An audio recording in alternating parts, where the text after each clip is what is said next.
সকালের সূর্য বেশ উজ্জ্বল হয়ে উঠেছে। জানালা দিয়ে আসা মিষ্টি রোদ গায়ে পড়লেও আমি তখনও গভীর ঘুমে কম্বল মুড়ি দিয়ে শুয়ে আছি। এত মজার ঘুম ছেড়ে কি আর উঠা যায়? কিন্তু আমার মায়ের ধৈর্য যেন ফুরিয়ে আসছে। আরা, কতক্ষণ ধরে ডাকছি, উঠবি না? স্কুলে দেরি হয়ে যাবে। আম্মু, আর একটু, শুধু 5 মিনিট। 5 মিনিট তো তুই আধা ঘন্টা আগেও বলেছিলি, এবার উঠ। আরাফ একটু কুঁকড়ে গিয়ে মাথা ঢেকে আবারও ঘুমানোর চেষ্টা করে। আরাম, এবার একবার যেন ডাকতে না হয়। ওঠ, না হলে কিন্তু তোর বাবাকে ডেকে আনবো। এই কথা শোনা মাত্রই আরাফের ঘুম প্রায় উড়ে গেল। তার বাবাকে সে ছোট থেকেই ভয় পায়।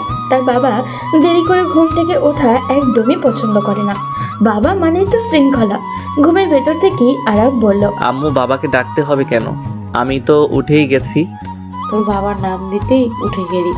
কতবার বলেছি ঠিক সময়ে উঠতে শিখ।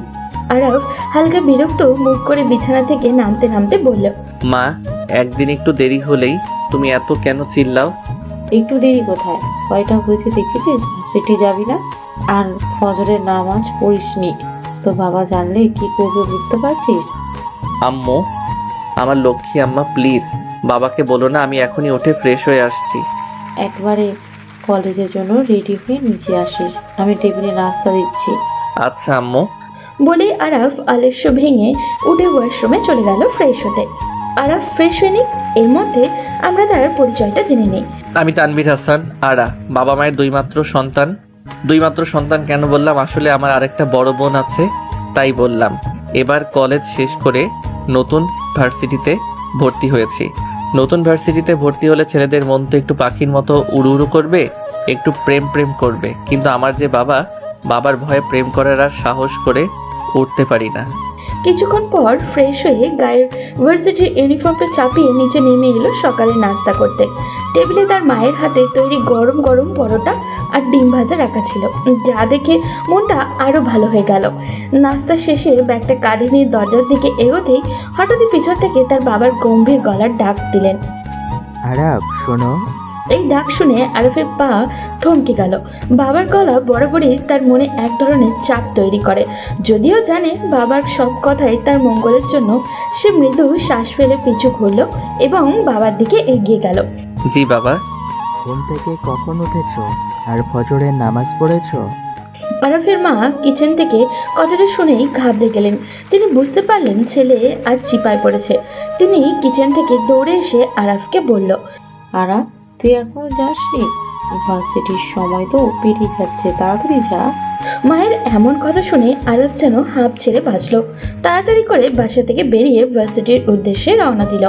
আরাফের বাবা তার মায়ের দিকে তাকালেন, তারপর বললেন, ওর এই অভ্যাসগুলো তোমার এই প্রশ্রয়ের কারণ হচ্ছে।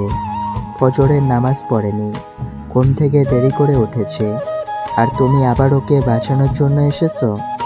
ও এখনো ছোট, একটু ধীরে ধীরে বুঝিয়ে বলো। এমন শাসন করলে আরো বেশি জেদ করে বসবে। ছোট্ট, ভার্সিটিতেই পড়ে আর ছোট। এখন থেকে যদি ঠিক না হয় ভবিষ্যতে কি করবে বলো? আমি শাসন করি যাতে ওর জীবন গুছিয়ে যায়। আমি জানি তুমি ঠিকই বলেছ, কিন্তু এমনভাবে কঠোর হলে ওর মন খারাপ হবে। আমি পরে ওকে বুঝিয়ে বলবো, ঠিক আছে? ঠিক আছে, আজ কিছু বলছি না, কিন্তু মনে রেখো ওকে এই ব্যাপারে সতর্ক করো, এমন যেন বারবার না হয়। আরাফের মা আবার কিচেনে চলে গেলেন। এদিকে আরাফ ও ভার্সিটিতে চলে এসছে। ভার্সিটিতে ঢুকে দেখতে পেল তার বেস্ট ফ্রেন্ড হৃদয় ক্যাম্পাসের একটা গাছের নিচে বসে আছে। সে হৃদয়ের কাছে গিয়ে বলল, কিরে দোস্ত, কেমন আছিস? ভালো আছি। আজ আমাদের ভার্সিটির প্রথম দিন, বললাম একটু তাড়াতাড়ি আসিস, ক্যাম্পাসটা একটু ঘুরে দেখব। না, তুই সেই দেরি করেই আসলি। কি করব দোস্ত, সকালে ঘুম ছাড়তেই চায় না। আচ্ছা এখন চল ক্লাসে যাই। চল। আরাফ আর হৃদয় উল্টে ক্লাসে যাবে ঠিক তখনই আরাফের চোখ পড়ল ভার্সিটির গেট দিয়ে ঢুকতে থাকা একটা মেয়ের দিকে। মেয়েটিকে দেখে সে অবাক হয়ে মুগ্ধ নয়নে তাকিয়ে রইল আর মনে মনে ভাবতে লাগলো, তার সৌন্দর্য যেন প্রকৃতির এক অপরূপ সৃষ্টি। মেয়েটির সিল্কি চুল বাতাসে এমনভাবে দুলছিল যেন সমুদ্রের নীল ঢেউগুলো কোনো সুরেলা সঙ্গীতের তালে তালে নাচছে। তার শাড়ির আঁচলটা যেন সেই ঢেউয়েরই অংশ। প্রতিটি ভাঁজে লুকিয়ে আছে এক অনির্বচনীয় রূপের গল্প। তার চোখগুলো যেন এক গভীর রহস্যময় লেক, যেখানে তাকালে আপনি হারিয়ে যেতে বাধ্য। এমন মায়াবী চোখ যা একবার দেখলে আর ফিরিয়ে নেওয়া যায় না। যেন চোখের কোণায় লুকিয়ে আছে এক আকাশ ভরা স্বপ্ন, যা কেবল তাকেই মানায়। মুখের হাসি যেন ভোরের প্রথম সূর্যালোক, যা অন্ধকারকে সরিয়ে মন ভরে আলো ছড়িয়ে দেয়। আমি অবাক হয়ে তার দিকে তাকিয়ে থাকলাম। মনে হলো এত নিখুঁত, এত সুন্দর মেয়ে কি সত্যি হতে পারে? তার সৌন্দর্যে যেন চারপাশের সব কিছু ফিকে হয়ে গেছে। মনের মধ্যে অদ্ভুত এক অনুভূতি জাগলো। হৃদয় যেন সুর তুলছে, আর সেই সুরের কেন্দ্রবিন্দু শুধুই সে। এতক্ষণ যার অস্তিত্ব ছিল কেবল আকাশের তারা বা গল্পের কল্পনায়, আজ সে আমার সামনে বাস্তব হয়ে দাঁড়িয়েছে। কিন্তু সে কে? এই মেয়ে কি আমাদের সাথেই পড়ে, নাকি সিনিয়র? আরাফের ধ্যান ভাঙল হৃদয়ের ধাক্কায়। হৃদয় তাকে ধাক্কা দিয়ে বলল, কিরে, কোথায় হারিয়ে গেলি? ক্লাসে যাবি না? দোস্ত, দেখ না মেয়েটা কি সুন্দর। হ্যাঁ, মেয়েটা তো সত্যি অনেক সুন্দর, কিন্তু দেখে তো মনে হচ্ছে আমাদের সিনিয়র হবে। তুই দেখে কিভাবে বলে দিলি আমাদের সিনিয়র? দাঁড়া, আমি একটু কথা বলে আসি। এই আজ ভার্সিটিতে নতুন এসেছে, এসেই একটা ঝামেলা পাঠিয়ে দিস না। আরে তুই চিন্তা করিস না, একটু দাঁড়া, আমি কথা বলে আসছি। তারপর আরাফ চলে গেল মেয়েটিকে সাথে কথা বলতে। হৃদয় পিছন থেকে অনেক ডাকলো, কিন্তু শুনলো না। আরাফ মেয়েটির কাছে গিয়ে বলল, হাই, আমি আরাফ। হ্যালো, আমি ঐশী। আপনি কি এই ভার্সিটিতে নতুন? হ্যাঁ, আমি এখানে নতুন। ও, তাহলে আপনি কোন ডিপার্টমেন্টের? আমি ইংলিশ। ঐশীকে পুরো কথা বলতে না দিয়েই আরাফ বলল, তাহলে তো আমরা একই ডিপার্টমেন্টের। যাই হোক, ভালোই হলো। আচ্ছা ঠিক আছে, ক্লাসের সময় হয়ে যাচ্ছে, আমাকে ক্লাসে যেতে হবে। শুনুন, একটা কথা বলবো। হ্যাঁ বলুন। আপনি কি জানেন আপনি দেখতে কতটা মায়াবী? আপনার কাজল কালো চোখ দুটোতে যেন জাদু আছে, যা এক নজরে যে কারো হৃদয় ছুঁয়ে যেতে পারে। দেখুন, আমার ক্লাসের সময় হয়ে যাচ্ছে, ক্লাসে যেতে হবে। কথাটি বলেই ঐশী চলে গেল। আর আরাফ তার যাওয়ার দিকে এক দৃষ্টিতে তাকিয়ে রইল।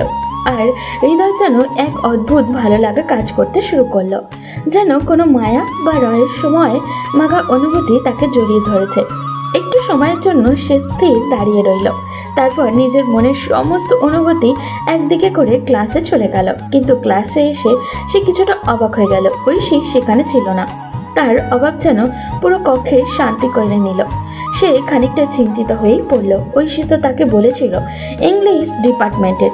ঠিক তখনই প্রিন্সিপাল স্যার একটা মেয়েকে সাথে নিয়ে তাদের ক্লাসে প্রবেশ করলেন। মেয়েটিকে দেখে আরাফ অবাক হয়ে গেল, কারণ মেয়েটি আর কেউই নয়, ঐশী। তারপর প্রিন্সিপাল স্যার বললেন, উনি হলেন তোমাদের ইংলিশ ম্যাম, আজকেই জয়েন করেছেন, আর আজ তোমাদেরও প্রথম ক্লাস।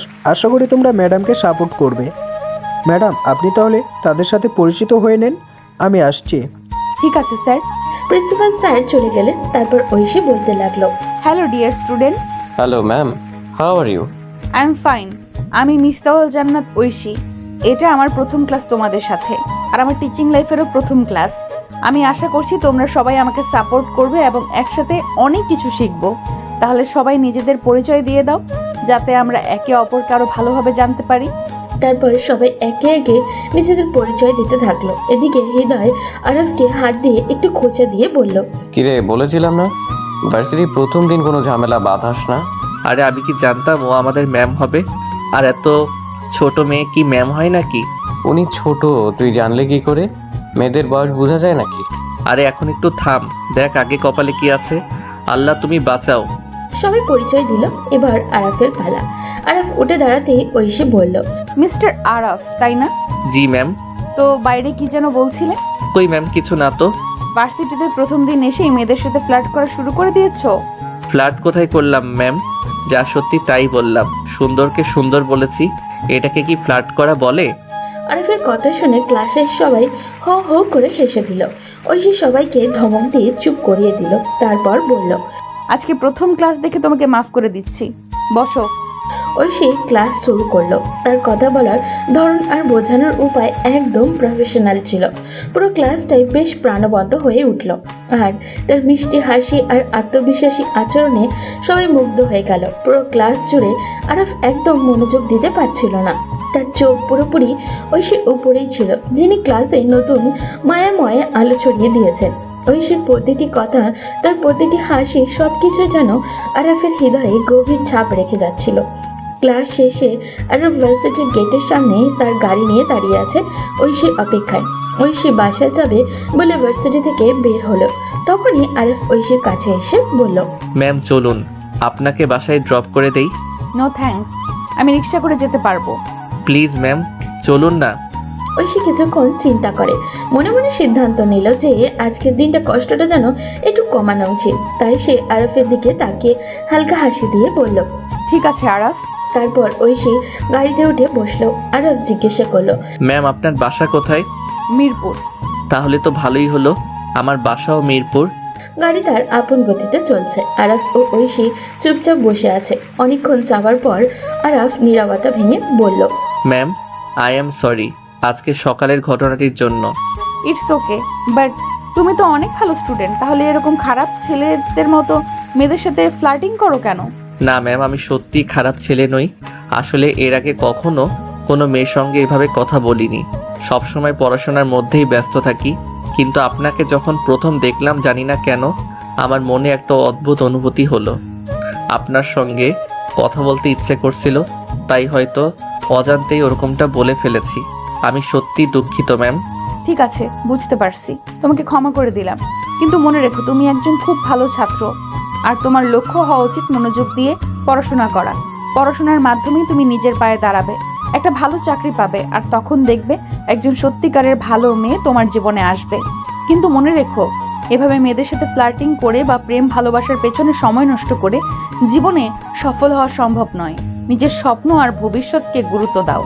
জীবনে যা চাও তা অর্জনের জন্য কঠোর পরিশ্রম করো, আর তখনই তুমি আসল সুখ পাবে। কথাটা বলতে বলতে গাড়ি ঐশীর বাসার সামনে এসে থামলো।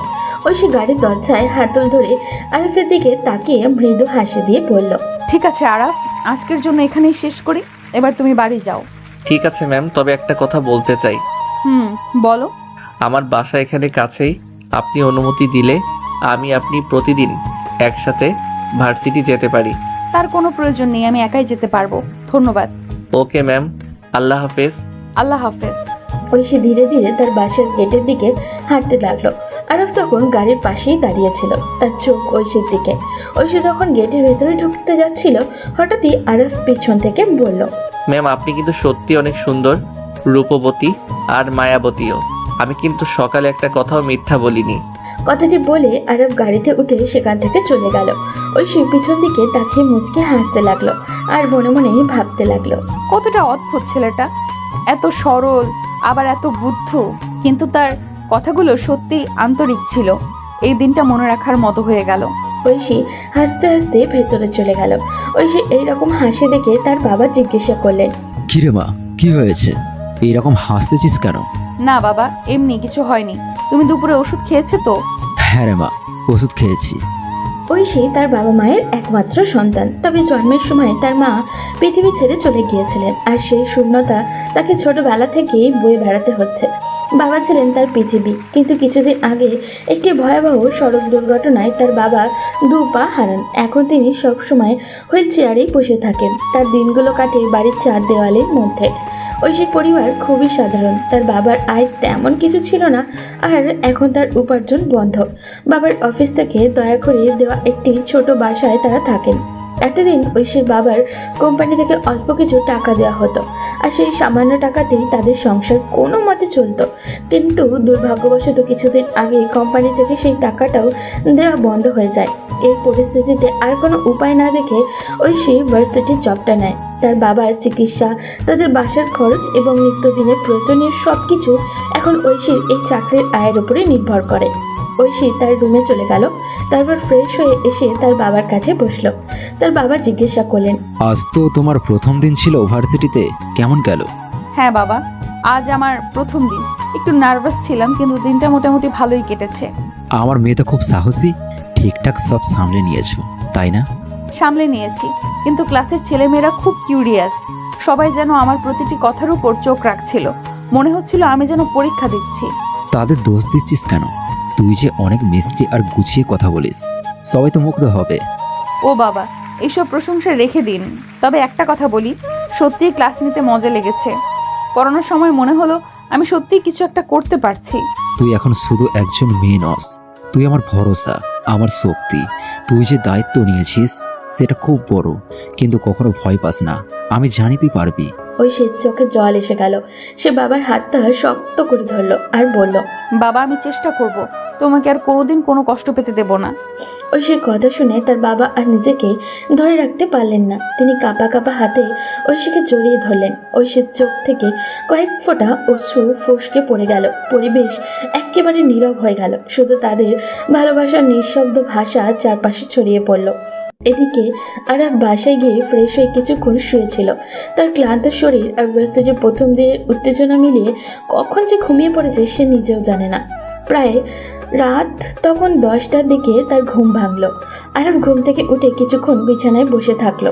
তারপর ধীর পায়ে নিচে নামলো। ডাইনিং টেবিলে গিয়ে দেখলো তার মা রাতের খাবার আয়োজন করেছে। মা, এত রাতে খেতে দিচ্ছ কেন? আগে ডাকলে তো পারতে। তোর ঘুমটা এমন গভীর ছিল, ডাকতে মন সায় দেয়নি। তোর তো আজ ভার্সিটির প্রথম দিন ছিল, ক্লান্ত ছিলে মনে হয়, তাই ঠিক করেছি ঘুম ভাঙলে তবে খেতে বলবো।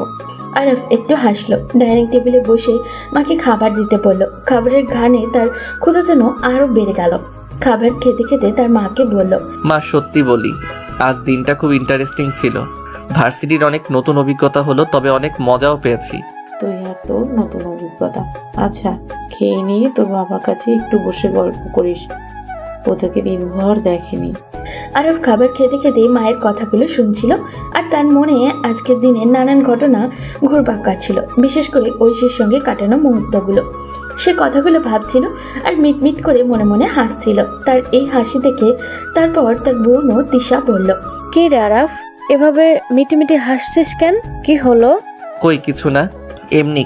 তিশা একটু মুচকে হাসলো, যেন কিছু একটা বুঝে গেছে। তারপর বলল, এমনি এমনি তো আর হাসবি না, ডাল মে কুছ কালা লাগ রা হে।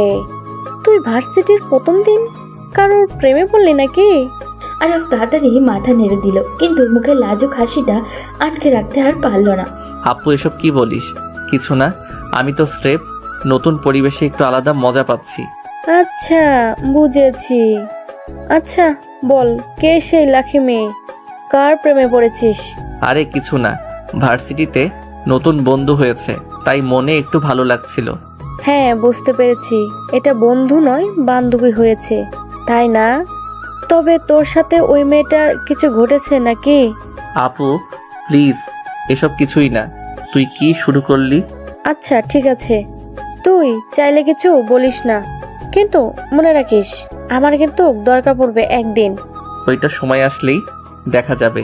আরব খাবার শেষ করে উঠতে তার রুমে চলে গেল। রুমে গিয়ে মোবাইলটা হাতে নিয়ে ফেসবুক খুললো। প্রথমেই তার মনে হলো ঐশীর আইডি খুঁজে বের করবে। সে সার্চ বারে ঐশীর নাম লিখে চাপ দিল। প্রায় অনেকক্ষণ ধরে সে স্ক্রল করতে থাকলো, কিন্তু ঐশীর আইডি পেল না। সে বিরক্তি নিয়ে স্ক্রল করছিল, বারবার নামগুলো খুঁজে দেখছিল, কিন্তু কিছুই পাচ্ছিল না। আর বিরক্তি নিয়ে ঘুমিয়ে পড়েছিল। কিছু সময় পর ফজরের নামাজের সময় তার মা এসে তাকে ডেকে দিল। আর চোখ মেলে উঠে নামাজ পড়ে আবারও ঘুমিয়ে পড়ল। প্রায় 8টার দিকে আবার তার মা এসে তাকে ডাক দিলেন, কিন্তু আজও আরফের মুখে বিরক্তির ছাপ ছিল। সে এক চোখ মেলে উঠে বিছানা থেকে উঠে দাঁড়ালো। ফ্রেশ হয়ে নিচে ডাইনিং টেবিলে আসলো। ডাইনিং টেবিলে এসে দেখে তার বাবা আগে থেকে নাস্তা করছেন। আরফ চুপচাপ এসে খাবার টেবিলে বসলো। তার বাবা বললেন, আরাব, আমি তোমার সাথে কিছু গুরুত্বপূর্ণ কথা বলতে চাই। জি বাবা, বলেন। শুধু পড়ালেখা শিখলে আর ভালো রেজাল্ট করলেই তো হয় না, জীবনে ডিসিপ্লিন অনেক জরুরি। তুমি যদি শুধুমাত্র বইয়ে মনোযোগী হও কিন্তু জীবনযাপনে কোনো শৃঙ্খলা না থাকে, তাহলে কোনো লাভ হবে না। তুমি যেভাবেই জীবনযাপন করছো, এটাকে তো কোনো ডিসিপ্লিন বলা যায় না। সময়ের কোনো মূল্য তুমি জানো না, কাজগুলোতে কোনো মনোযোগ নেই, কাজটা শেষ করার পরে পরবর্তী কাজের প্রতি আগ্রহ বা যত্ন নেই। তাহলে এখন আমাকে কি করতে হবে বাবা? তুমি পড়াশোনায় মনোযোগের সাথে সাথে প্রতিটি কাজের প্রতি মনোযোগ দাও। সঠিক সময় সঠিক কাজটা করতে শিখো। জীবনকে একটা লক্ষ্য দিয়ে চলো। যদি এমনভাবে চলতে থাকো তাহলে শুধু পড়াশোনায় ভালো হওয়া নয়, জীবনের প্রতিটি ক্ষেত্রে সফল হতে পারবে। তোমার ভবিষ্যতের জন্য এই শৃঙ্খলা অনেক জরুরি। বাবা, বুঝতে পারছি। তুমি যদি এখন এই ডিসিপ্লিন শিখে নিতে না পারো তাহলে তুমি আমার ব্যবসা কিভাবে পরিচালনা করবে? আমি তো চাই তুমি শুধু পড়াশোনায় ভালো না হয়ে একজন ভালো মানুষ হও, যে নিজের কাজগুলো সঠিকভাবে করতে জানে, এবং একদিন আমার জায়গায় এসে তুমি এই ব্যবসা সফলভাবে চালাতে পারো। আচ্ছা ঠিক আছে, এবার তুমি একটু থামো, ছেলেটাকে খেতে দাও। আমি কেন ছেলেকে এরকম কথা বলছি তুমি জানো আরাফের মা? তুমি জানো আমি জীবনে কত কষ্ট করে এই সফলতা অর্জন করেছি।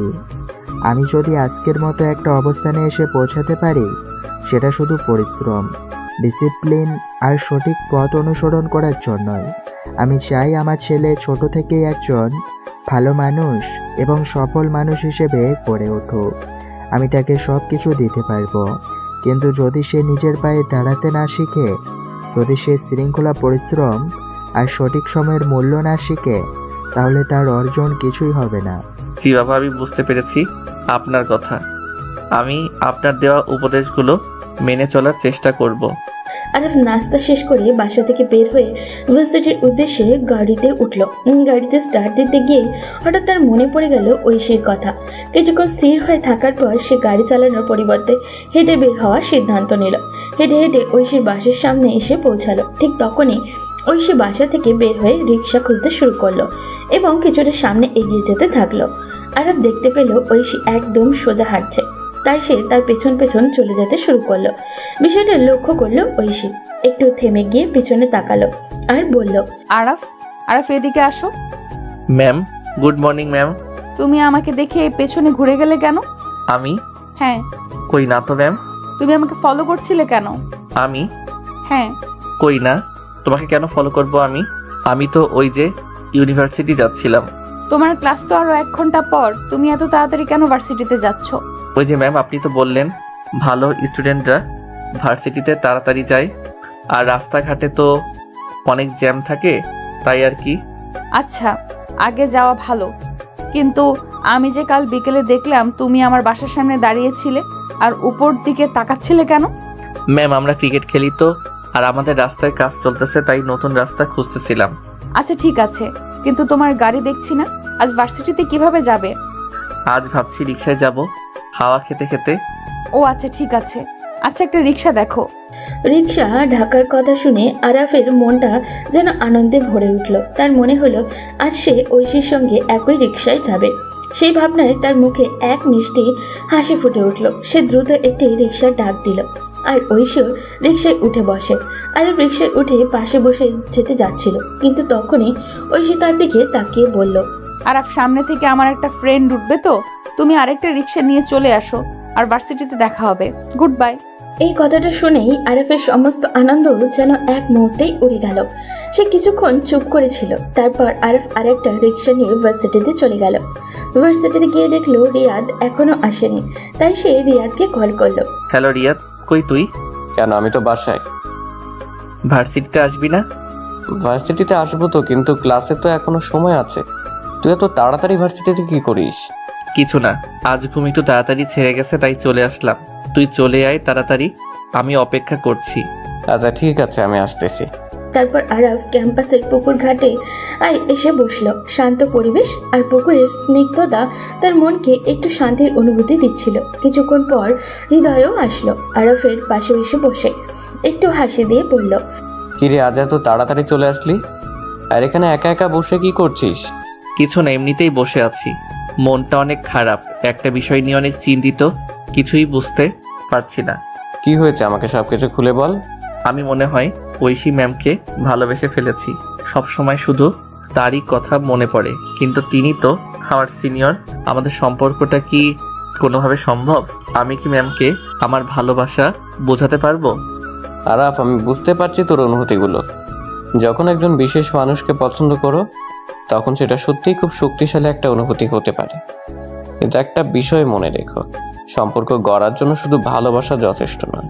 ঐশী ম্যাম তো সিনিয়র এবং তিনি আমাদের শিক্ষক।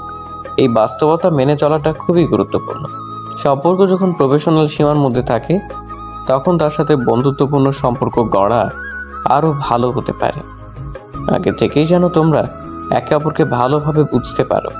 হৃদয় একটু বিরত নিয়ে আবারও বলল, তুই যদি তার প্রতি সত্যি ভালোবাসা অনুভব করিস, সেটা সরাসরি তাকে বোঝানোর চেয়ে প্রথমে তার সাথে বন্ধুত্বপূর্ণ সম্পর্ক তৈরি করো। তার প্রতি সম্মান আর শ্রদ্ধা দেখাও। কিছুই তাড়াহুড়ো করতে হবে না। তুই যেভাবে একজন ভালো মানুষ হিসেবে তাকে দেখাতে পারবে সেভাবেই চেষ্টা কর। তবে মনে রাখবি, যদি তিনি তোকে সত্যিই পছন্দ করেন তাহলে সম্পর্ক একটা সময় নিজেই গড়ে উঠবে। কিন্তু তাতে যদি না হয় তাও ভালোভাবেই নিজের পথ চলতে হবে। আরাফ হৃদয়ের কথাগুলো খুব মনোযোগ দিয়ে শুনছে, আর হৃদয় আরেকটু গম্ভীর হয়ে বলল, আসলে সম্পর্কের ক্ষেত্রে সবচেয়ে গুরুত্বপূর্ণ বিষয় হলো মানসিক সংযোগ। তুই যদি তাকে ভালোবাসিস, তাতে কি তারও তোর প্রতি একই অনুভূতি আছে সেটাও ভাবতে হবে। আর কখনো যদি তোর অনুভূতিগুলো প্রকাশ করিস, তখন সেটা সঠিক সময়ে ও সঠিক পরিস্থিতিতে যাতে তার জন্য আর তোর জন্য স্বস্তিকর হয়। তুই ঠিক বলেছিস হৃদয়, খুব তাড়াহুড়া করাটা ঠিক হবে না। ধীরে ধীরে সব কিছুই বুঝে করতে হবে। হ্যাঁ আরাফ, ভালোবাসা কখনো জোর করে ঘটানো যায় না। তার জন্য সময় ও পর্যাপ্ত মূল্যবান সুযোগ প্রয়োজন। আচ্ছা, এখন চল, ক্লাসের সময় হয়ে গেছে। তারপর আরাফ আর হৃদয় ক্লাসে চলে গেল। ঐশী ম্যাম এসে পড়াতে শুরু করলেন। পুরো ক্লাস জুড়ে শুধু ঐশীর উপস্থিতি যেন এক ধরনের শান্তিপূর্ণ দৃষ্টি তৈরি করেছে। কিন্তু আজ কিছু অন্যরকম ছিল। কখনো কখনো যখন ক্লাস চলছিল, ঐশী অজান্তেই তার দৃষ্টি আরাফের দিকে চলে যাচ্ছিল। সে অনুভব করছিল তার চোখ বারবার যেন আরাফের দিকেই ফিরে আসছে, আর তাকে এক ধরনের অদ্ভুত ভালো লাগা অনুভূত হচ্ছিল। সে বুঝতে পারছিল না কেন এমনটা হচ্ছে, তবে একটি অস্বাভাবিক অনুভূতি তার মধ্যে তৈরি হচ্ছিল। এটি ছিল এক ধরনের মিষ্টি কৌতূহল, আর মনে হচ্ছিল তার মন যেন নিজেই কোনো অজানা টানে আরাফের দিকে চলে যাচ্ছে। যদিও সে নিজেও পুরোপুরি জানতো না কেন, কিন্তু সেই মুহূর্তে তার মনের মধ্যে কিছু অস্পষ্ট কিন্তু শক্তিশালী অনুভূতি জন্ম নিচ্ছিল। কখনো চোখের কোণে, কখনো বা মন থেকে যেন কিছু একটা তার দিকেই টানছিল। ঐশী ভাবছিল, এটি কি শুধুই আমার মনে হচ্ছে, নাকি কিছু একটা বিশেষ আছে? আমি কি সত্যি আরাফের প্রতি আকৃষ্ট হয়ে পড়েছি? কেন আজকের দিনটা এত অদ্ভুত লাগছে? তার দিকে তাকালে কেন এমন এক অনুভূতি কাজ করছে? ছেলেটা কি এতটা সুন্দর? আর তার মায়াবী চোখের দৃষ্টি যেন এক মধুর রোশনী, যা আমার হৃদয়ে গভীরভাবে পৌঁছায়। তার দিকে তাকিয়ে থাকলে মনে হয় যেন কিছু একটা আমাকে ঘিরে ফেলেছে, এমন এক ভালোবাসা যা আমি আগে কখনো অনুভব করিনি। ঐশী এক সেকেন্ডের জন্য থেমে গিয়ে নিজেকে প্রশ্ন করলো, এটি কি সম্ভব? আমি কি সত্যিই প্রেমে পড়েছি? অথচ জীবনে তো কখনো ভালোবাসার পূর্ণতা বুঝিনি, কখনো এমন কিছু অনুভব করিনি। এই অনুভূতি কি শুধু ক্ষণস্থায়ী? কিন্তু এ তো আমার স্টুডেন্ট, আমি কিভাবে এমন অনুভূতি অনুভব করছি? আমাদের সমাজ কি কখনো এটাকে মেনে নেবে? একজন শিক্ষক তার ছাত্রের প্রতি এমন অনুভূতি পোষণ করলে সেটা কি ঠিক হবে? ঐশী নিজেকে প্রশ্ন করছিল, কিন্তু মনের মধ্যে থাকা এই সমস্ত কনফিউশন তাকে আরও বেশি বিভ্রান্ত করছিল। সে জানতো কিছুটা সময়ের জন্য হয়তো এই অনুভূতিগুলো অস্বাভাবিক মনে হবে, কিন্তু তা স্বীকার করেও তাকে চুপচাপ থাকতে হবে। তবে হৃদয়ের মধ্যে যা ঘটেছিল তা যেন তাকে কিছু বলতে বা কিছু করার দিকে টানছিল। যদি সে জানতো তার এই অনুভূতির প্রতি সমাজের একটি নির্দিষ্ট মানদণ্ড ছিল। আজ ক্লাসে আরাফ লক্ষ্য করলো ঐশীর আচরণ একটু ভিন্ন রকম। তার চোখের দৃষ্টি, তার কথার ধরন, সবকিছু যেন কিছুটা পরিবর্তন মনে হচ্ছে। কিছু অস্বাভাবিক কিন্তু মিষ্টি ব্যাপারটাও লক্ষ্য করলো সে। ঐশী মাঝে মাঝে তার দিকে তাকাচ্ছিল, যেন কিছু একটা ভাবছে, কিন্তু সেগুলোকে স্বাভাবিকভাবে নিলেও আরাফের মনে এক অদ্ভুত অনুভূতি কাজ করছিল। হৃদয়ের বলা কথাগুলো তার মনে ভেসে উঠল। ঐশী হয়তো তোর দিকে একটু অন্যভাবেই তাকাচ্ছে, হয়তো কিছুটা ভালোবাসা অনুভব করছে ও। এখন তাকে নিজের জায়গা করে নিতে হবে, তার মন জয় করতে হবে।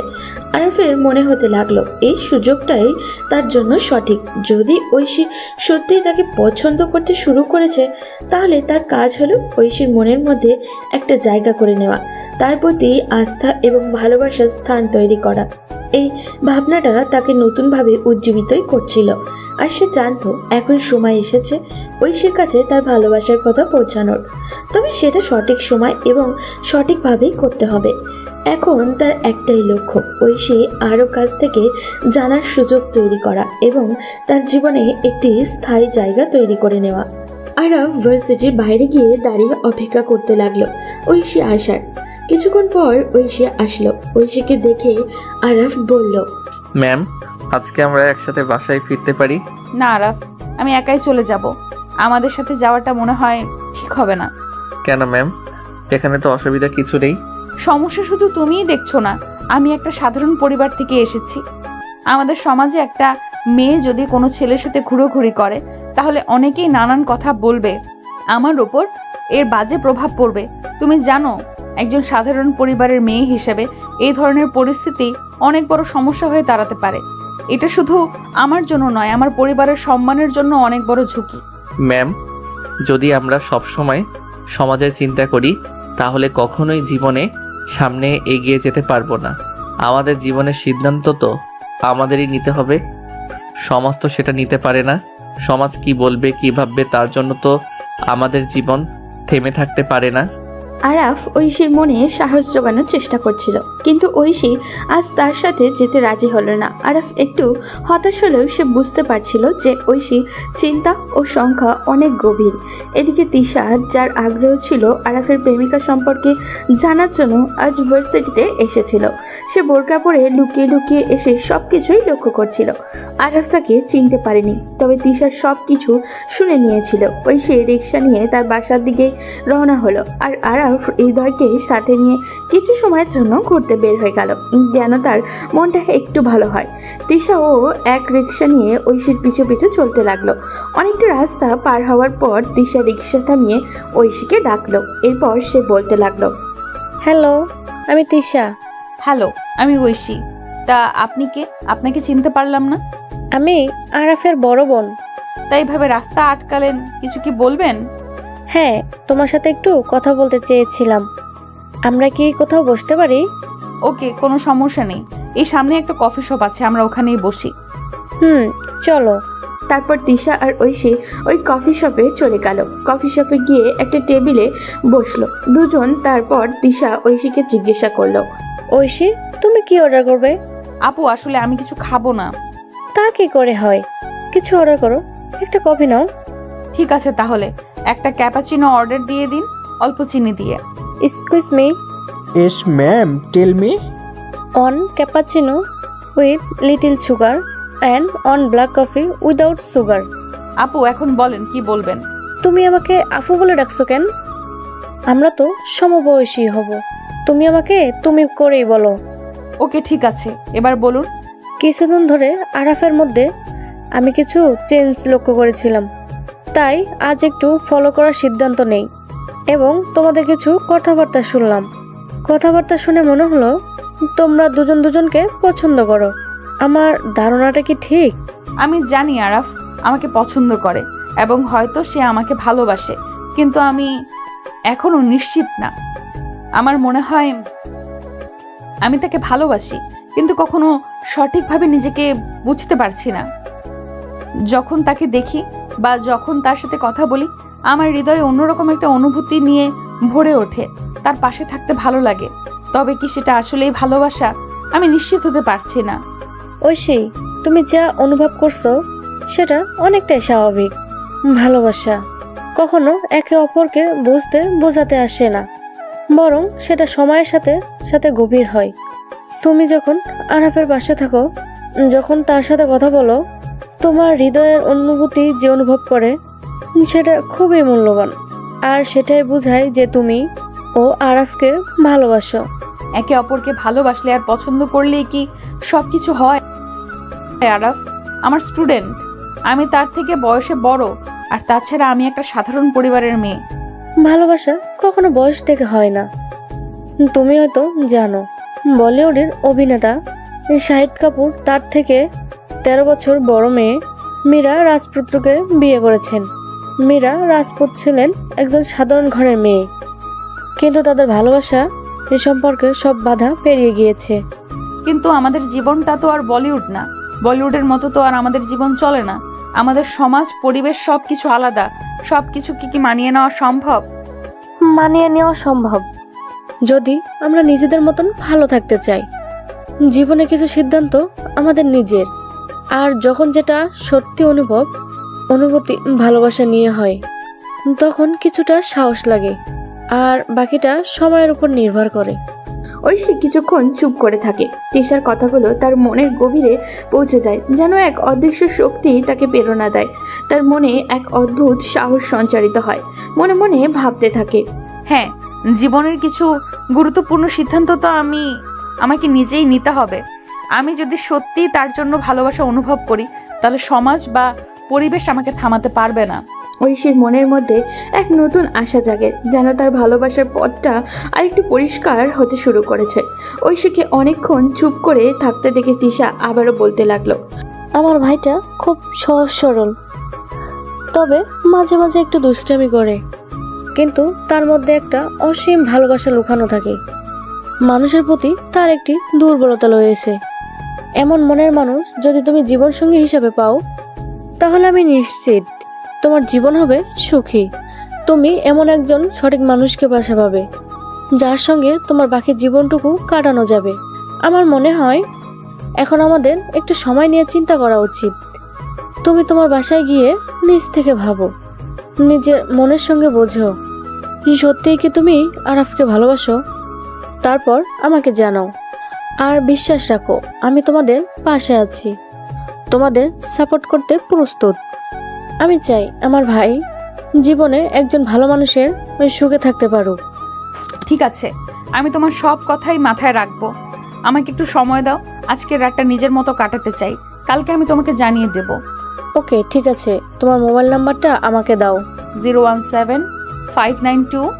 আচ্ছা, আজ তাহলে আসি। আল্লাহ হাফেজ। আল্লাহ হাফেজ। তারপর তিশা আর ঐশী যে যার বাসায় ফিরে গেল। ঐশী বাসায় ঢুকতেই তার বাবা লক্ষ্য করলেন আজ তার মুখটা যেন একটু অস্বাভাবিক দেখাচ্ছে, কেমন চিন্তা আর উদাস। তিনি আদর ভরা কণ্ঠে ঐশীকে ডেকে বললেন, কি রে মা, তোর মুখটা এমন কেন? কিছু হয়েছে নাকি? না বাবা, কিছু হয়নি। সারাদিন কাজের প্রেশারে একটু ক্লান্ত লাগছে। মারে, ছেলে মেয়েরা কি বাবা মায়ের কাছ থেকে কিছু লুকাতে পারে?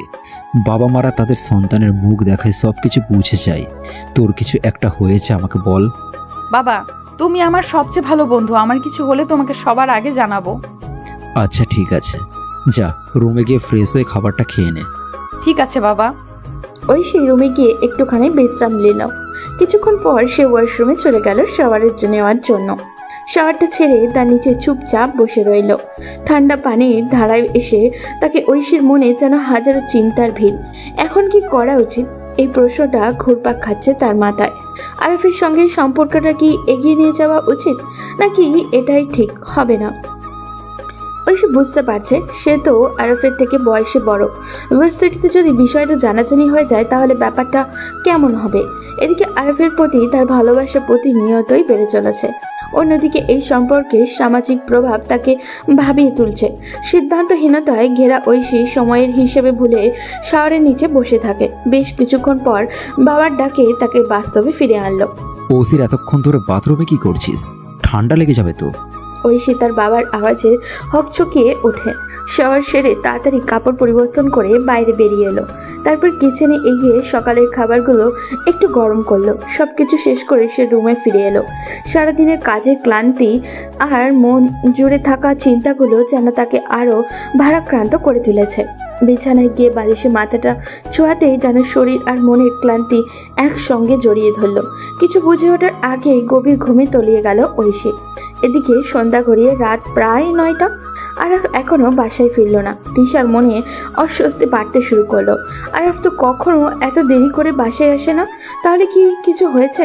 তার মনে নানান দুশ্চিন্তার ভিড় জমতে লাগলো। শেষমেশ আর ধৈর্য রাখতে না পেরে তিশা ফোন তুলে আরাফকে কল দিল। হ্যালো আরাফ, তুই কোথায়? এত রাত হয়ে গেল এখনো বাসায় আসলি না? মা বাবাও তো চিন্তা করছে। এই তো আপু, আমি হৃদয়ের সাথে মুভি দেখতে চলে আসছিলাম, এখনই বাসায় আসতেছি, আধা ঘন্টা লাগবে। আচ্ছা ঠিক আছে, তাড়াতাড়ি চলে আয়। আরাফ মুভিটা শেষ না করেই হৃদয়কে টেনে হিচড়ে বাইরে নিয়ে এলো।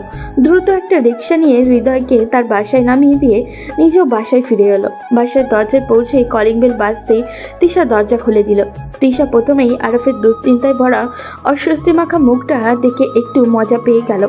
ভিতরে ভিতরে হাসি লুকিয়ে রেখে ভাবলো এবার ভাইয়ের সাথে একটু মজা করা যাক। তিশা বলল, আরাফ, তুই আমার সাথে রুমে চল, তোর সাথে কিছু গুরুত্বপূর্ণ কথা আছে। আরাফ এক মুহূর্ত স্তব্ধ হয়ে তিশার দিকে তাকিয়ে রইল। তার চোখ মুখে অস্বস্তি স্পষ্ট। তিশার এমন অভিনয় দেখে সে কিছুটা হতবাক হলেও তিশার অভ্যন্তরীণ মজাটা টের পেল না। তারপর সে তিশার সাথে রুমে চলে গেল। রুমে গিয়েই তিশা বলল, মেয়েটাকে? কোন মেয়েটা? তুই কি মনে করছিস আমি কিছুই জানি না? আজ আমি লুকিয়ে তোদের সব কথা শুনেছি। মেয়েটাকে দেখে তো তোর সিনিয়র মনে হয়। হ্যাঁ, মেয়েটা আমার ইংলিশ ম্যাম হয়। আরে আরাফ, তোর ম্যামের প্রেমে পড়ে গেছিস? এটা জানলে তো আব্বু তো তোকে বাড়ি থেকে বের করে দেবে। কি বলছিস তুই? আব্বুকে বলার দরকার কি? আরে আমি বলবো না তো কে বলবে? একটা ছেলে নিজের ম্যামের প্রেমে পড়া, এটা যদি জানাজানি হয় তো পুরো পাড়া হাসবে। ও আপু, প্লিজ এভাবে কথা বলিস না। আমি জানি এটা ঠিক হয়নি, কিন্তু আমি তো ইচ্ছা করে করিনি। আচ্ছা, তুই কি জানিস তোর ম্যামের বয়স কত?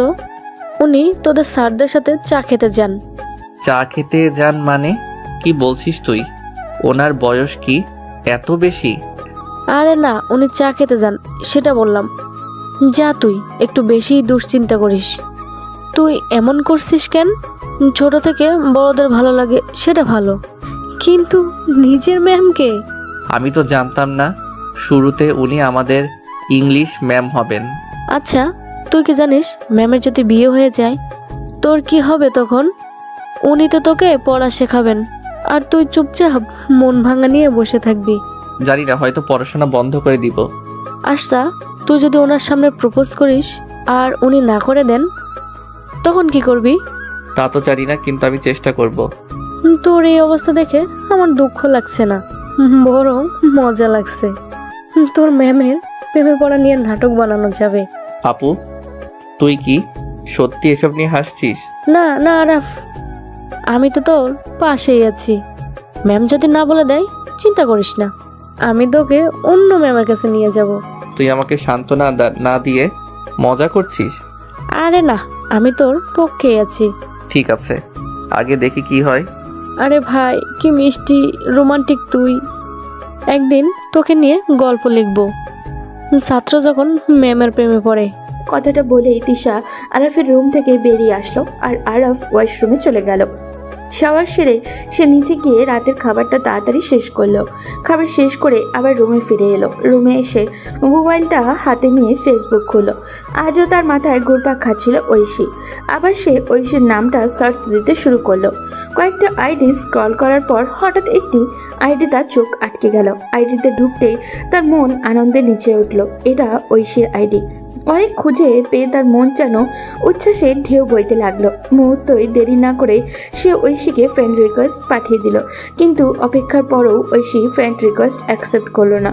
তার ধৈর্য যেন ফুরিয়ে যাচ্ছিল। অবশেষে সে সাহস করে ডিরেক্ট ঐশীকে মেসেজ করলো। Hi ma'am. হ্যালো। ম্যাম কেমন আছেন? ভালো আছি। তুমি আমার আইডি কোথায় পেলে? অনেক খোঁজাখুঁজির পর আপনার আইডিটা পেলাম। কিছু বলবে? না ম্যাম, এমনিতেই মেসেজ করলাম আপনার খোঁজ খবর নেয়ার জন্য।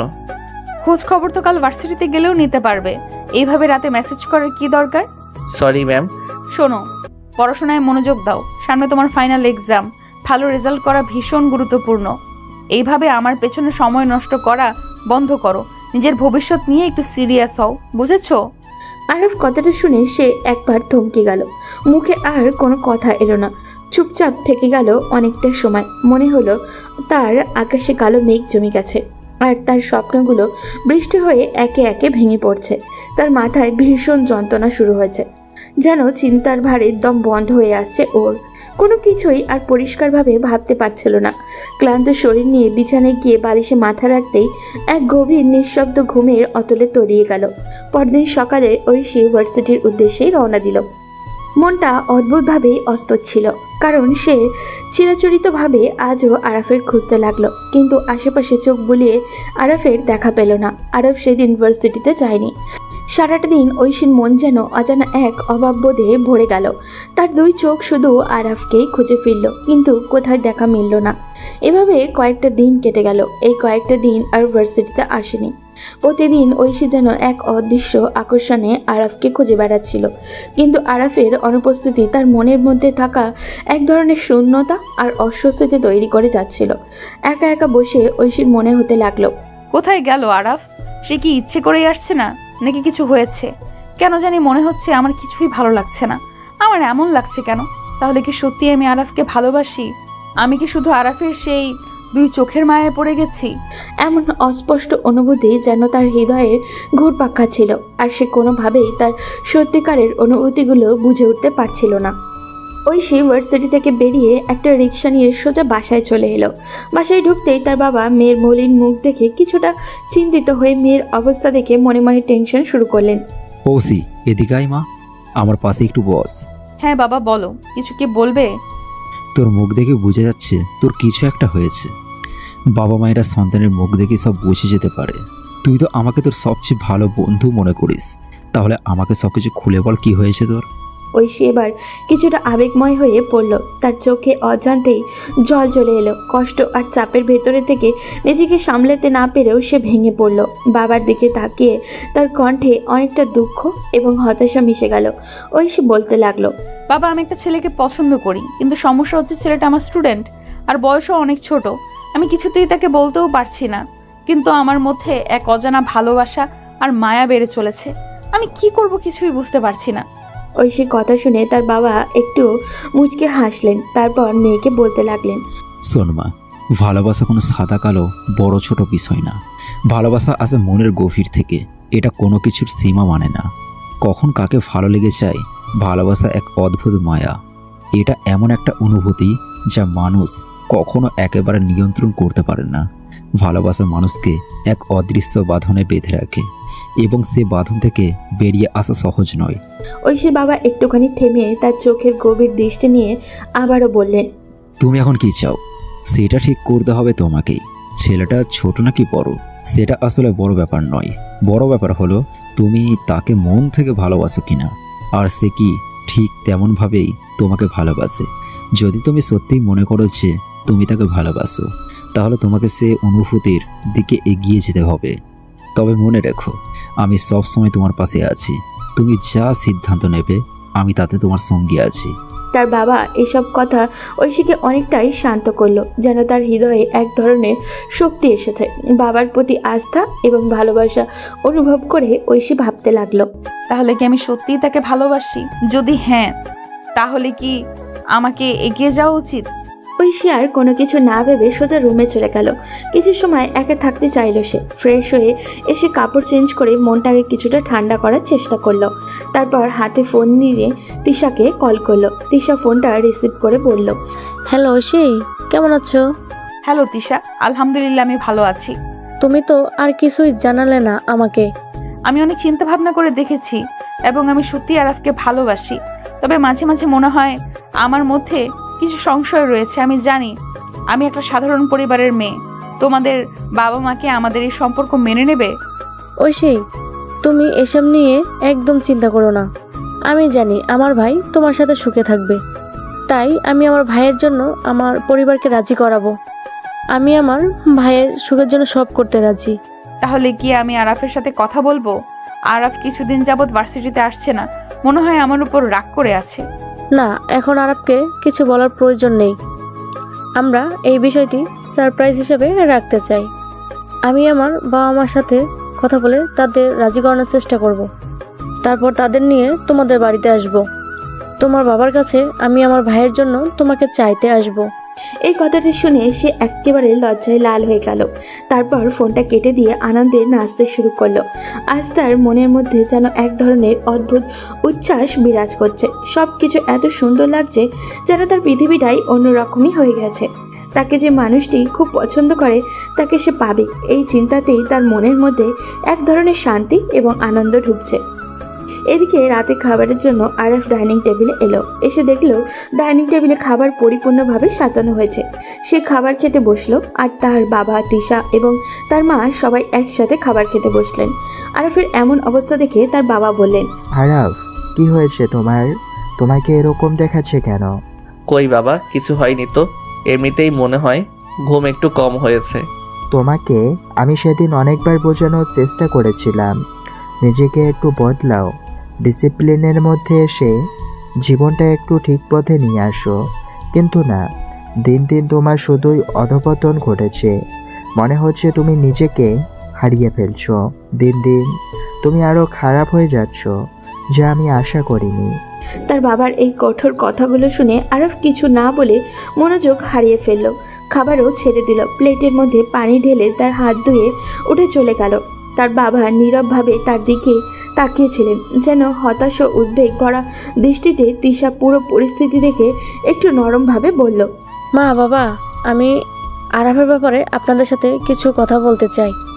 আরাফের ব্যাপারে কি বলবোই বলো? আরাফ একটি মেয়েকে পছন্দ করে। কি বলছিস এসব তুই? হ্যাঁ বাবা, আমি ঠিকই বলতেছি, সে একটি মেয়েকে পছন্দ করে। আমার মনে হয় তাকে এখন বিয়ে করিয়ে দেওয়া ঠিক হবে। যে ছেলে এখনো নিজের জীবনের কোনো দিকে মনোযোগ দেয় না, সব সময় খামখেয়ালিভাবে চলাফেরা করে, তার পক্ষে কিভাবে একটা মেয়েকে বিয়ে করে সংসার করা সম্ভব? বাবা, আমার মনে হয় ওই মেয়েটা তাকে বুঝিয়ে শুধরে নিতে পারবে। আর যখন ছেলেদের উপরে কোনো দায়িত্ব আসে, তখন তারা অনেক বেশি পরিণত হয়ে ওঠে, নিজেদের সিদ্ধান্ত নিতে সক্ষম হয়। আচ্ছা ঠিক আছে, কিন্তু মেয়েটা কে আর নাম কি? কোথায় থাকে? পরিবারে কে কে আছে? বাবা, মেয়েটার নাম হচ্ছে ঐশী। আরাফের ভার্সিটিতে ইংলিশ ম্যাম, এবং ঐশী আমাদের এই পাশেই থাকে। তার বাবা একটি প্রাইভেট কোম্পানিতে জব করতেন। কিছুদিন আগে একটা অ্যাক্সিডেন্টে তার দুটি পাই চলে যায়, আর মা ঐশীর জন্মের সময় মারা যায়। কি বলছিস তুই? তুই কি পাগল হয়ে গেছিস? আরাফের থেকে বয়সে বড় একটা মেয়েকে আমি কিভাবে আমার ঘরের বউ বানাবো? মানুষ তো এ নিয়ে হাসাহাসি করবে, আমার অগ্রিম সম্মানটাই ক্ষতিগ্রস্ত হবে। এটা আমি কখনো মেনে নেব না। বাবা, মানুষের মন্তব্য দেখলে তো জীবন চলবে না।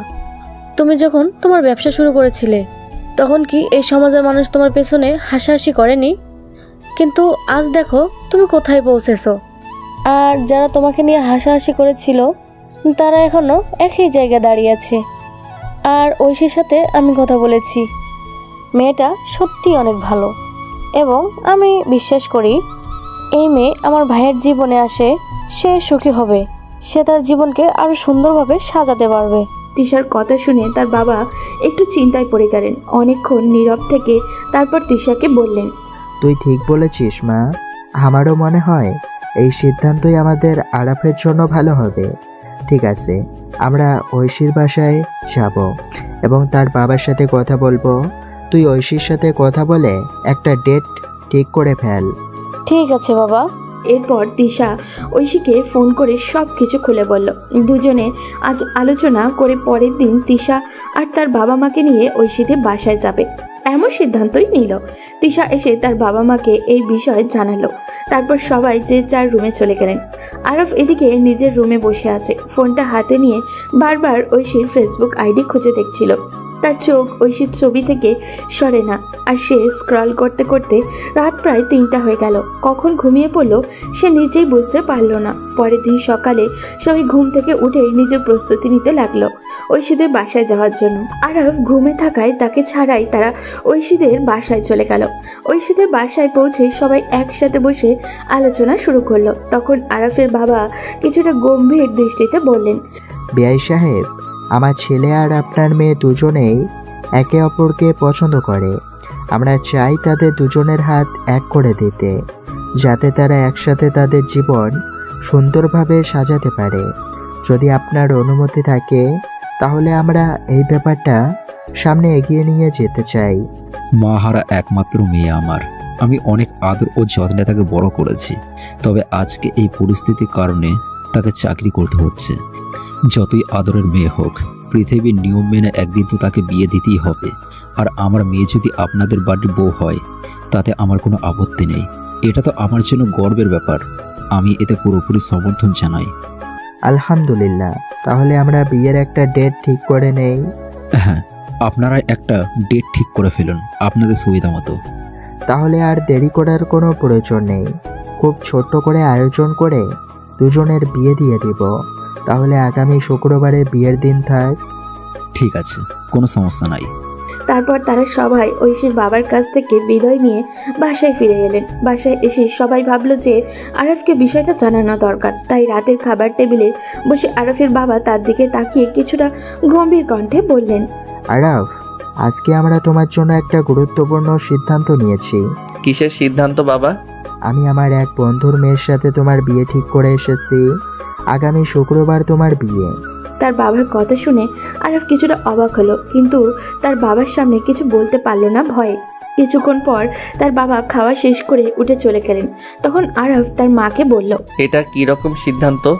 আমাকে কিছু জানাওনি, কিছু অমনি এসে বললে আমার বিয়ে ঠিক করে এসেছো। কোথাকার কোন মেয়ের সাথে? আমাকে কি এই বিষয়টা একবার জানানোর প্রয়োজন বোধ করলে না তোমরা? এটা তোর বাবার সিদ্ধান্ত। তোর বাবার কোনো সিদ্ধান্তের উপর কথা বলার কি সাহস আছে আমার? তাই বলে কি ওনার যা ইচ্ছা তাই করবেন? আমি এই বিয়ে করতে পারবো না। এটা আমাকে বলিস কেন? তোর বাবাকে কি বল। তুমি জানো আমি বাবাকে কতটা ভয় পাই। আমি বাবাকে কিভাবে বলবো? প্লিজ মা, তুমি বাবাকে বুঝিয়ে বলো না। আমি এসব পারবো না। তোমার যদি কোনো কথা বলা থাকে তুমি তোমার বাবার সাথে গিয়ে বলো। আরফ কিছুটা চিন্তিত হয়ে পড়ল। মনের মধ্যে ভীষণ দ্বিধা ছিল, কারণ সে ঐশীকে সত্যি অনেক ভালোবাসে। তাকে ছাড়া অন্য কোনো মেয়েকে বিয়ে করার চিন্তা তার পক্ষে অসম্ভব। নিজেকে কিছুটা সাহস দিতে সে কিছু সময় নিল। তারপর ধীরে ধীরে তার বাবার সামনে এসে দাঁড়ালো। কাঁপা কাঁপা গলায় বলল, বাবা, আমি এই বিয়েটা করতে পারবো না। শোনো, বাবা মায়েরা জানে তাদের সন্তানদের জন্য কি ভালো হবে। তারা কখনোই তাদের সন্তানের জীবন নষ্ট করতে চায় না। আমরা যে সিদ্ধান্ত নিয়েছি তা তোমার এবং তোমার ভবিষ্যতের জন্য একদম সঠিক সিদ্ধান্ত। তাই আমি বলছি, আমি আমার সিদ্ধান্তে একটুও পরিবর্তন আনব না। আগামী শুক্রবারে তোমার বিয়ে হবে, আর এটি ফাইনাল সিদ্ধান্ত। আরফ মন খারাপ করে সোজা তার রুমে চলে গেল। রুমে এসে সে অস্থিরভাবে পায়চারি করতে লাগলো, যেন তার মনের মধ্যে এক ভীষণ উৎকণ্ঠা চলছে। মাথায় কিছুই আসছিল না, শুধু এটাই চিন্তা সে এখন কি করবে। এক সময় আরফ তার বন্ধু হৃদয়কে কল দিল। হৃদয় কলটা রিসিভ করতেই বলল, কিরে আরাফ, কয়েকদিন থেকে ভার্সিটিতে আসিস না, কি হয়েছে তোর? এসব কথা বাদ দে দোস্ত, অনেক বড় একটা সমস্যায় পড়ে গেছি। এখন কি করব বুঝতে পারতেছি না। কি সমস্যা আমাকে বল। বাবা আমার বিয়ে ঠিক করে ফেলেছে তার কোন বন্ধুর মেয়ের সাথে। আগামী শুক্রবার বিয়ে। কিন্তু তুই তো জানিস আমি ঐশী ম্যামকে পছন্দ করি। আমি তাকে ছাড়া অন্য কোনো মেয়েকে বিয়ে করতে পারবো না। এখন আমি কি করব তুই বল। ম্যাম কি তোকে পছন্দ করে? আমার মনে হয় ম্যামও আমাকে পছন্দ করেন। আমি তার চোখে আমার প্রতি ভালোবাসা দেখেছি। তাহলে তোর হাতে এখন একটাই অপশন আছে, সেটা হলো ম্যামকে প্রপোজ করা। যদি ম্যাম রাজি হয়ে যায় তাহলে বাকি সব আমি ম্যানেজ করে দেব। হ্যাঁ, তুই ঠিক বলেছিস, আমাকে এখন তাই করতে হবে। আচ্ছা বাই, পরে কথা হবে। ওকে, বাই। আরাফ হৃদয়ের সঙ্গে কথা বলে কলটা কেটে দিল। এবার সে ঐশীকে মেসেজ করবে এবং তাকে প্রপোজ করবে। ভাবনা শেষ করতে না করতেই সে ঐশীকে মেসেজ পাঠালো, কিন্তু ঐশী তার কোনো মেসেজের জবাব দিল না। এতে আরাফ ভীষণ হতাশ হয়ে পড়ল, যেন তার মনটাই ভেঙে গেল। তবুও সে হাল ছাড়ল না। একটার পর একটা মেসেজ পাঠিয়েই গেল, কিন্তু অনেকগুলো মেসেজ পাঠানোর পরও কোনো উত্তর আসেনি। রাত প্রায় 3টা বেজে গিয়েছে। ক্লান্তিতে তার চোখে ঘুম নেমে এলো।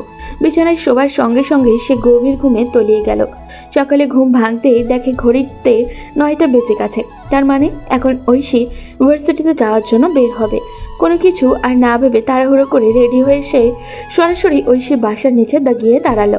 কিছুক্ষণ অপেক্ষার পর ঐশী নিচে নেমে এলো। ঐশীকে সামনে আসতে দেখে আরাফ সাহস করে তার সামনে গিয়ে দাঁড়ালো এবং বলল, ম্যাম, জাস্ট একটা কথা বলবো। জাস্ট একটা কথা বলার জন্য আমি এখানে আসছি। ম্যাম, একটু সময় নিব। আরাফ, তুমি আমার বাসার নিচে কেন আসছো? সরি ম্যাম, বাসার নিচে আসার জন্য জাস্ট একটা কথা বলার জন্য আসছি। এটা কোনো রিজন হলো? তুমি কথা বলার জন্য এভাবে আমার বাসার নিচে চলে আসবে? ম্যাম, জাস্ট একটা কথা ম্যাম। ওয়েট, তার আগে তুমি এটা বলো, কাল রাতে তুমি আমাকে এতবার কেন মেসেজ দিয়েছো? ম্যাম, আপনাকে জাস্ট একটা কথা বলার জন্য আমি কাল রাত থেকে একটুও ঘুমাইনি। শোনো, আমি তোমাকে কিছু কথা বলি। তুমি তোমার পার্সোনাল লাইফে কি করছো না করছো সেটা জানো তো আমার কোনো প্রয়োজন নেই। Please ma'am. ওকে বলো।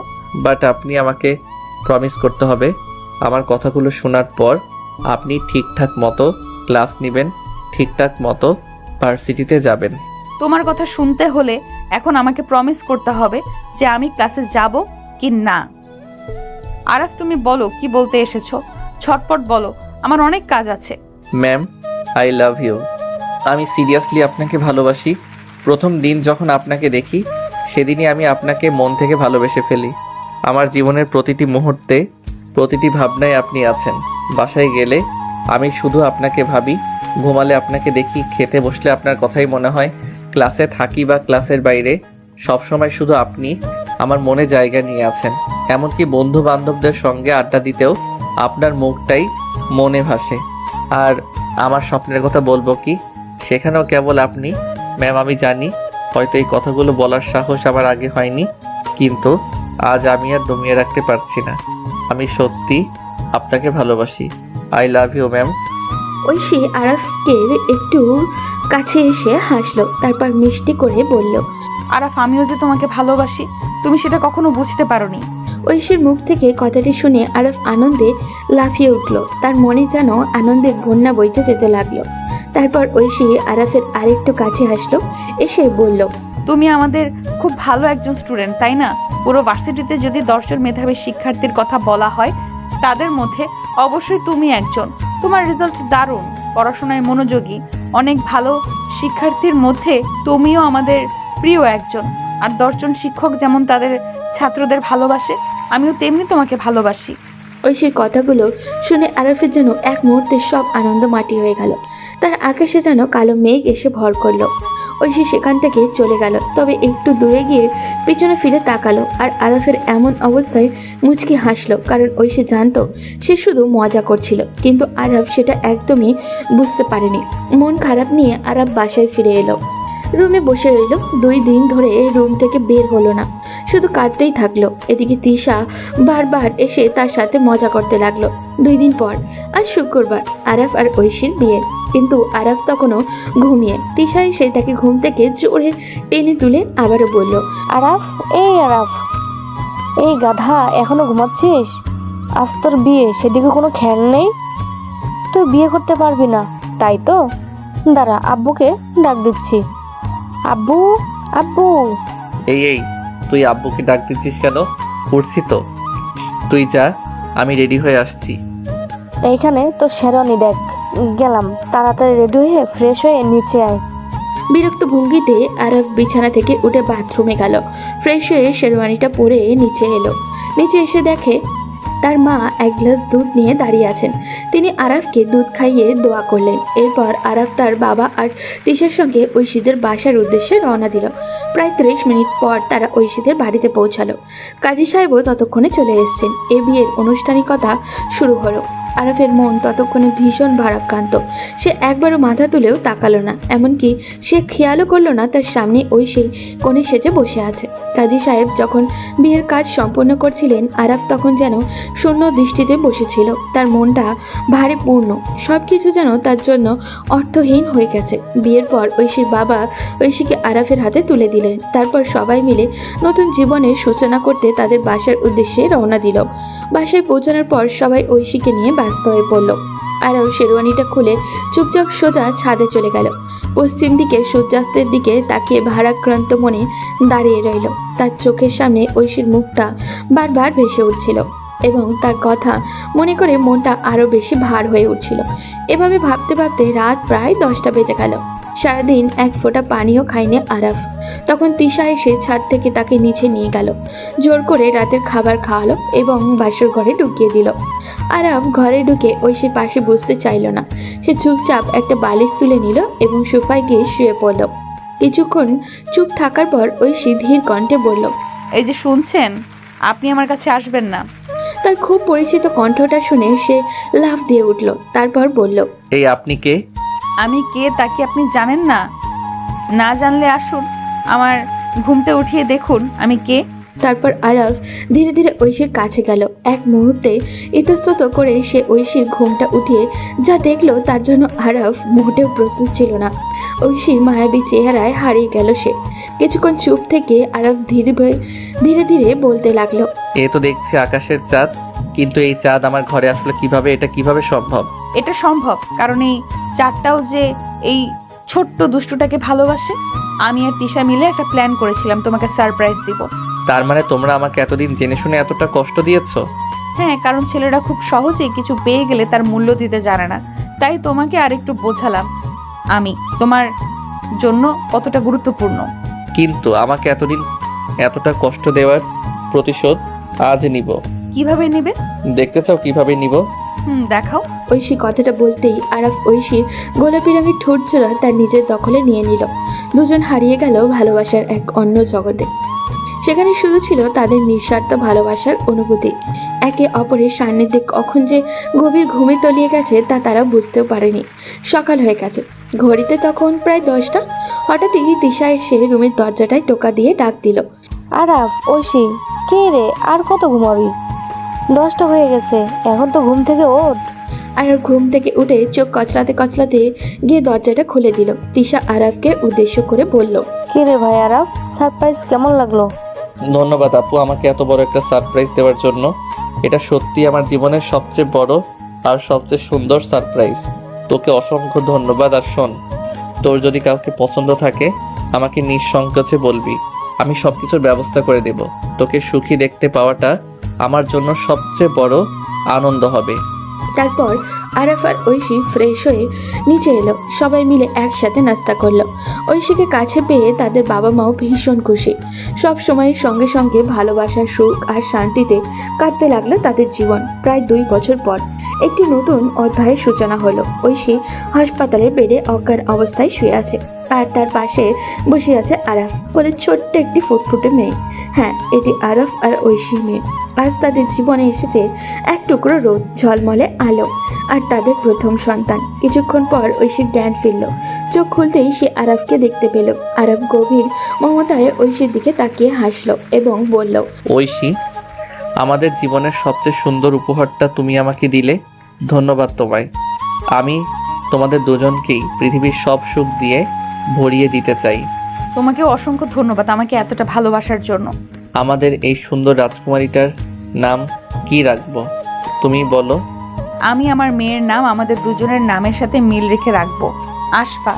তারপর আরাফ মেয়ের ছোট্ট কপালে একটি মমতাময় চুমু দিল। মেয়ের কোমল হাতটি তুলে নিয়ে তাদের দুজনের হাতের মাঝখানে রেখে শক্ত করে ধরল, যেন সেই স্পর্শে তাদের ভালোবাসা আরো গভীর হয়ে যায়। এরপর আরাফ ধীরে ধীরে ঐশীর দিকে ঝুঁকলো এবং তার ঠোঁটে আলতো করে একটা ভালোবাসার চুমু এঁকে দিল, যেন এই মুহূর্তটা তাদের জীবনের সবচেয়ে সুখের অধ্যায় হয়ে রইল।